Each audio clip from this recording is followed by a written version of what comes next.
श्री सुखदेव जी बोले, हे राजा परीक्षित, कंस की आज्ञा पाकर राक्षसों ने ब्रज के छोटे छोटे बच्चों को मारना आरंभ किया। फिर भी कंस के मन में शांति न थी। अतः उसने पूतना को बुलाकर कहा, हे पूतना, तू ब्रज में जाकर समस्त छोटे बालकों को मार डाल और उन्हें खाकर अपनी क्षुधा शांत कर। यह सुनकर पूतना अपनी राक्षसी माया का प्रयोग कर आकाश मार्ग से उड़ती हुई ब्रज में जा पहुंची और एक सुंदर स्त्री का रूप धारण कर ब्रज की गलियों में घूमती हुई नंद बाबा के घर जा पहुंची। उसके वस्त्र एवं आभूषण उसकी सुंदरता बढ़ा रहे थे। गोपियों की सुंदरता भी उसके सन्मुख फीकी लग रही थी। उसे देखकर यशोदा ने विचार किया कि यह किसी उच्च कुल की स्त्री है अथवा देवकन्या। सो उसने आदर सत्कार करते हुए उसे सम्मानपूर्वक बिठाई और जलपान कराने हेतु भवन के भीतरी भाग से खाने पीने की वस्तुएं लाने हेतु चली गई। पूतना का कपट रूप पहचान कर भगवान श्री कृष्ण जी मुस्कुराए। त्रिलोकपति से किसकी माया छुप सकती है।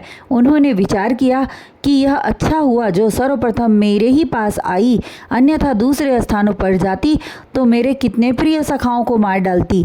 पूतना को देख देख कर भगवान मुस्कुरा रहे थे। तब पूतना अपने स्थान से उठी और श्री कृष्ण जी के पालने के पास पहुंच गई। उसी समय यशोदा आ गई। उसे देखकर पूतना बोली, हे यशोदा, तेरे लाला पुत्र को देखने की अभिलाषा से अपने पति की आज्ञा लेकर बहुत दूर से आई हूँ। यह कहकर उसने कन्हैया कृष्ण जी को अपनी गोद में उठा लिया और गोद में उनका दुलार करती हुई कपट भरी वाणी में बोली, तेरा लाला युग युग जिए यशोदा। यह कहकर श्री कृष्ण जी के मुख में अपना विष भरा कुछ स्तन देकर दुग्धपान कराने लगी। अंतर्यामी भगवान पूतना के कपट को जान गए और दूध के साथ साथ उसके प्राणों को खींचना शुरू किया। प्राण खींचने से वह बहुत घबराई और यशोदा से बोली, हे माता, देख, तेरा पुत्र मुझे बहुत दुख दे रहा है। यह मेरा दूध पीने के साथ मेरे प्राण भी खींचे जा रहा है। आज इसके हाथों से बच गई तो गोकुल में फिर कभी नहीं आऊँगी। पीड़ा से उसकी आंखों में जल भर आया और उसका सुंदर स्त्री वाला रूप लुप्त हो गया और अपने वास्तविक रूप राक्षसी में आ गई। कृष्ण को अपने स्तनों से छुड़ाने की चेष्टा करती हुई जब वह आकाश मार्ग में उड़ गई, भगवान श्री कृष्ण के सीने से लगकर उस समय भी उसका दूध पी रहे थे। जब वह आकाश में उड़ रही थी, श्री कृष्ण द्वारा दूध के साथ प्राण खींचे जाने के कारण वह चित्कार कर रही थी और गोकुल से बाहर जाने लगी। जब भगवान श्री कृष्ण ने कुछ देर तक उसे तड़पा लिया, तब उन्होंने पूतना के प्राणों को खींच लिया। प्राण निकलते ही पूतना का शरीर पृथ्वी पर गिर पड़ा। उसके गिरने से भयंकर शब्द हुआ। पूतना के विशाल शरीर से हजारों वृक्ष नष्ट हो गए। भयंकर शब्द को सुनकर समस्त गोकुलवासी वहां जा पहुँचे। उसी समय रोहिणी और यशोदा भी श्री कृष्ण जी को ढूंढती हुई वहां जा पहुंची।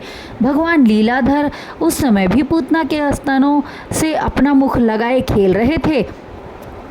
यशोदा ने तुरंत कन्हैया को अपनी गोद में उठा लिया और प्यार करने लगी। हे पुत्र, उस राक्षसी से परमात्मा ने तुम्हारी रक्षा की है।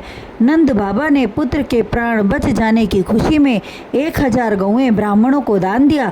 तत्पश्चात गोकुलवासियों ने पूतना के विशाल शरीर के टुकड़े टुकड़े करके लकड़ियों की चिता लगाकर जलाया। उस समय पूतना के शरीर से चंदन की सी सुगंध निकलने लगी। इतनी कथा सुनकर राजा परीक्षित ने श्री सुखदेव जी से पूछा, हे महात्मन, पूतना इतनी राक्षसी थी, फिर भी उसके तन से चंदन की सुगंध क्यों निकलने लगी? तब सुखदेव जी ने राजा परीक्षित को समझाया, हे राजन, भगवान ने उसका स्तन पान कर उसे मोक्ष गति प्रदान किया। उनके स्पर्श से पूतना पाप मुक्त होकर बैकुंठ को चली गई।